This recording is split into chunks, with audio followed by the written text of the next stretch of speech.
Hello, everybody. My name is Dorien. I am a yoga, meditation, and tantra teacher, and I am the founder of Return to Aya. So, in the past months, I've been traveling a lot.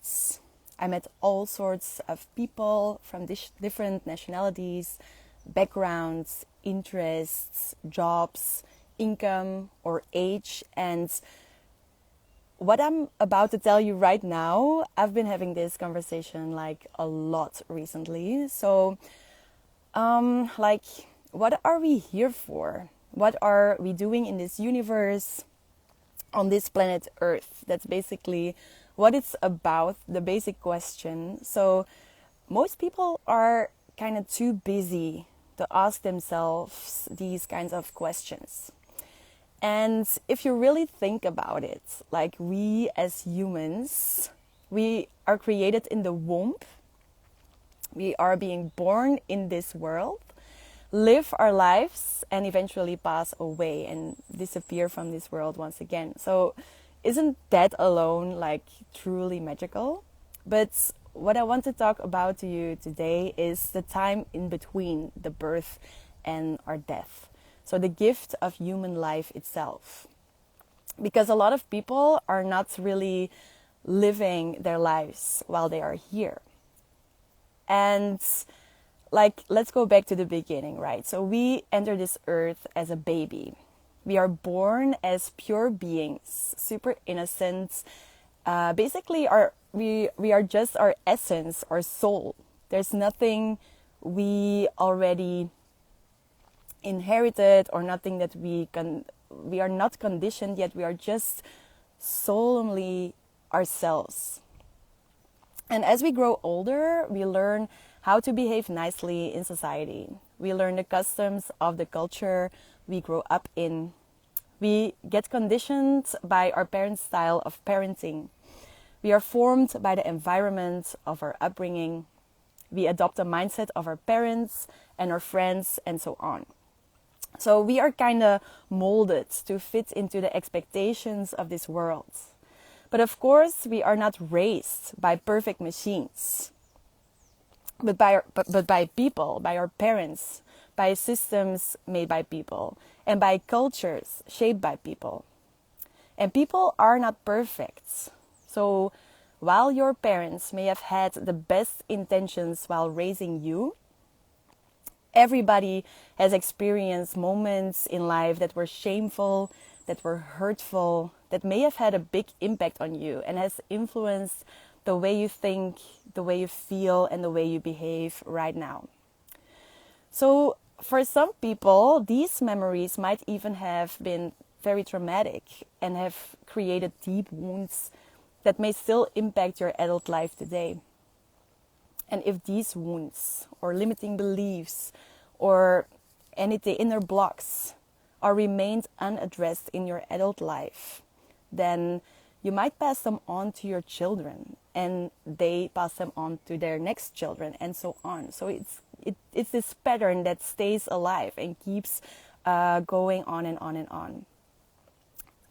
So imagine your own parents here and your grandparents, and maybe you can realize now like the patterns you might see being passed on to you right now. And what you may notice here is that through all this conditioning, all these layers, that you might live your life separated from your essence.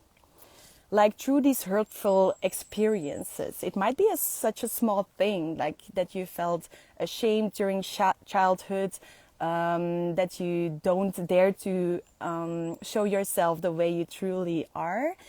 You might notice that you let your life be guided by fear, by shame, or by expectations of others, or by simply not knowing better and living life on autopilot.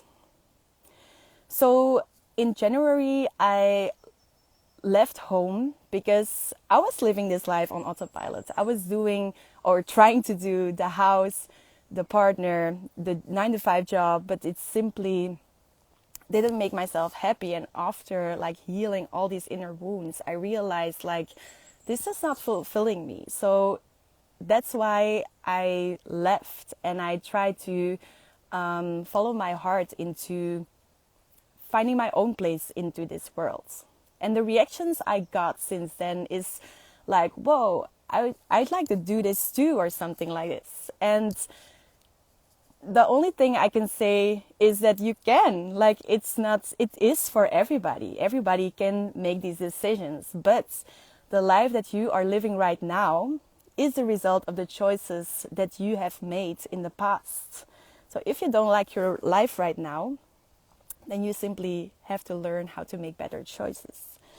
And every choice, every decision comes with a price, with a cost. So with a sacrifice. Like, I'm here because I didn't choose the 9-to-5 job or the boyfriend or the house. But of course, it comes with a certain unknowing, because I decided to follow my own path and carve my own path, right? So while the people choosing the normal life might have the illusion of creating this life of security, because also the job or the partner or the house can also be taken away from you. It requires kind of a full trust in life, a full trust in yourself and your own capabilities, that the unknown will guide yourself to where you need to go. And I'm not saying that there's anything wrong with the normal way of living, like the house and the dog and the tree, like they say. Although I do think and believe that every choice must be made with awareness and with consciousness. So too many people live a life on autopilots. People tend to forget the very form of our existence in their busy lives. Like, a lot of people are so preoccupied with merely surviving, with earning money, with finding a partner, with building a family, with trying to grasp control over their lives. And it seems like it's all they seem to care about. So the sense of insecurity, if they feel like it's not working, it makes them maybe even more controlling. It's like society has given you like this blueprint. And if you do 1, 2, 3, and 4, this will be the receipt to create a happy and fulfilled life. And by contributing and sticking to the system, right? So it's a path that most people walk, and where the outcome is more predictable when you hold on to it, compared than when you design your life for yourself and take full ownership and responsibility for your choices. So the idea of taking your own path make these people shudder. Maybe you recognize yourself in this, because the lack of control is what makes them paralyzed. So a lot of people rather stick to this like predetermined plan where they already know the outcome and where they will be like, okay, happy, rather than to trust life completely and to rest in the knowing that every one of us has a purpose here, which can only be like unlocked if we give ourselves the space and the freedom to let life happen to us and flow through us, and where we can reach our full potential and be like super fulfilled and loving and connected with ourselves. So that being said, Return to Aya is the journey back to your essence, the path back to your truth, the rediscovery of your soul. By growing your awareness, by increasing your consciousness, by clearing your inner blocks, limiting beliefs, by bringing your shadows, your subconscious mind to the lights, by addressing your childhood wounds, you will remember who you truly are. Because we peel off all these layers of conditioning that has stacked themselves upon us and upon our soul, which results in being separated from our essence. And once they are cleared, once we get back in touch with who we truly are, you can design the life from a renewed place and from a grounded self in connection with your truth. So I designed Return to Aya as it's basically my own self-discovery journey. So all the trainings, all the courses, all my life experience, all my insights that I have gone through in the past years, it's what I'd like to share now with you, because I feel like if 5 years ago I would found someone who would give me like this information, it would have made my life so much easier. So I make it kind of my mission, after years of sabotaging my own love life, of jobs, of people pleasing, of feeling unworthy, of living on autopilot, of living out of shame and fear and basing decisions upon that instead of making decisions out of love. I finally found the courage and the capacity to take responsibility over my life and to have like a deep trust in myself and a surrender to the unknown. I found peace within myself. I can now say that I'm truly satisfied. Woo! All these animals in the forest. I can now say that I'm truly satisfied with my life right now and with where I am. And I feel so connected to myself, my body, other people around me, and also the universe. So I would like to share this with you because that's what I wish for everybody. And I would like to share what I did, my insights on this, and maybe they can help you as well.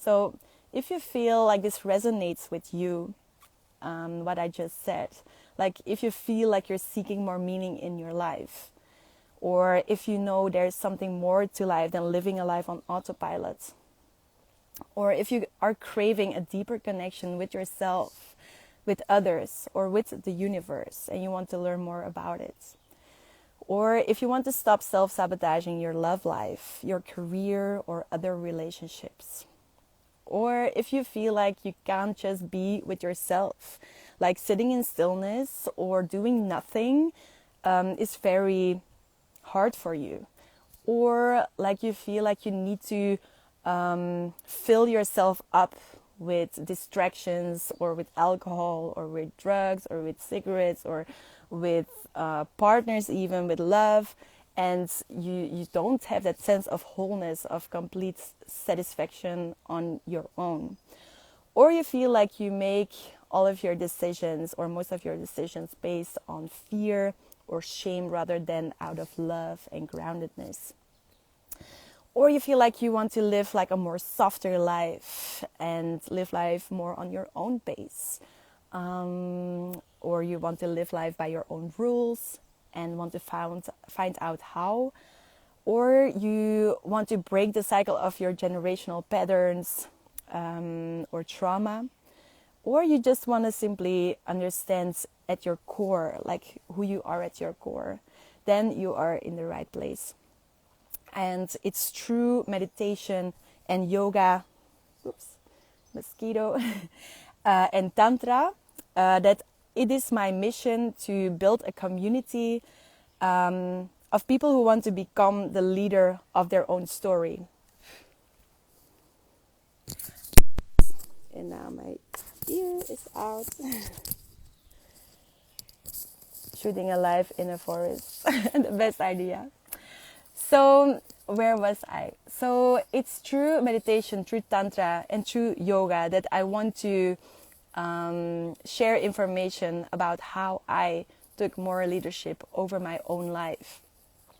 And this way I call myself kind of an activist of a better world, because I truly believe that our inner worlds shape our outer realities, because it's through the energy you embody and the capacity of the energy that you can hold, that you can attract also the things that you wish for yourself in your life. So this way our inner world shapes our outer reality, and you also attract the things that's like your mind, like for example the thoughts you think are also a catalyst for the things in your outer world. So that's what you attract. If you clear all this and if you heal your limiting beliefs, then you will also attract better things in your life. And this way we can shape like a happier and more beautiful world. So that's my mission. If you're interested in this or in knowing more or in getting started about this, I created a shadow workbook, which is an introduction on how to bring your subconsciousness to your consciousness. So you can rediscover forgotten or repressed parts of yourself, like things you really repressed in your subconscious mind because of events in your past that were too hurtful or painful or shameful, and you want to hide them for yourself or for others. These are things that are really deep down in our subconscious mind. So it's normal if you can't think of it right now, because then it would obviously be conscious already. But this workbook helps you to dig into this, to through meditation, through visualization. It helps you to tap into your subconscious mind, to bring this back to light. And this way you can already feel a little bit more whole.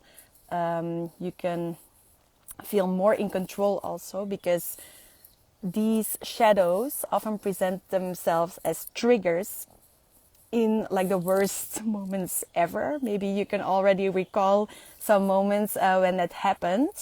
So if you feel a trigger, this is often like a shadow speaking, and it's coming from your subconscious mind. So if we heal this, we can observe this trigger coming up in the next time and then choose our response to it. So we become more in control over our lives. And this way we can also live more authentically, like more in connection with our true self and with how we want to walk this earth as our best self. So if you're interested in this shadow workbook, you can comment or DM shadow in the comments or through a direct message, and I will send the shadow workbook to you. And I will also share some meditations with it, so it can help you integrate and process all the information. So thank you for listening all the way to the end. I'm grateful for your attention, and I wish you a wonderful rest of your day. Hope to hear from you soon. Thank you.